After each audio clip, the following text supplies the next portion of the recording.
নমস্কার, repairing of all type pressure cooker. নমস্কার বন্ধুরা, এটা একটা প্রেসার কুকার যেটা প্রেস্টিজ মডেলের, কিন্তু পিজিয়ান নেই, মানে প্রেস্টিজের কোয়ালিটি না, কোয়ালিটিটা একটু অন্য, একটু কম কোয়ালিটি। এই প্রেসার কুকারটাতে সিটি আসছে না, বা কাস্টমারের কমপ্লেন হচ্ছে ভাত সেদ্ধ হচ্ছে না। তাই সেটা আমি এখন চেক করব, কি হয়েছে দেখে জানাচ্ছি।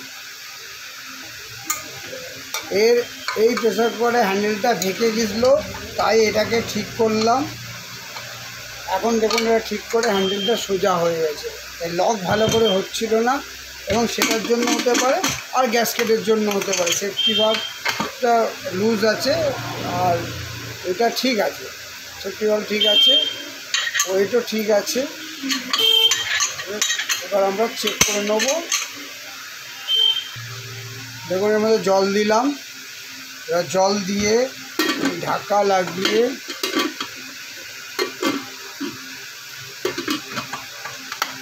ঢাকা লক করেছি, করে এবার প্রেসার দেবো।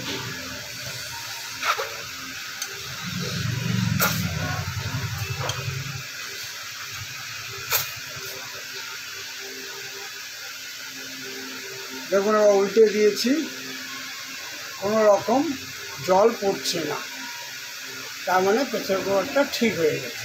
তাও আমরা আবার গরম করে দেখে নেবো, যেহেতু না ভাত সেদ্ধ হচ্ছিল না, তাই আমরা স্টিম দিয়ে একবার দেখে নেব। দেখুন, এখন ছেড়ে দিলেই এখান দিয়ে হাওয়ার প্রেসারটা বেরিয়ে যায়। দেখেছেন, প্রেসার কুকারটা ঠিক হয়ে গেল। এবার গ্যাসকেটটা গন্ডগোল ছিল, হ্যান্ডেলটা গন্ডগোল ছিল। এইগুলো আপনারা কাছে নিতে এই বাড়িতে করে নিতে পারবেন। হ্যাঁ, সবাই ভালো থাকবেন। নমস্কার।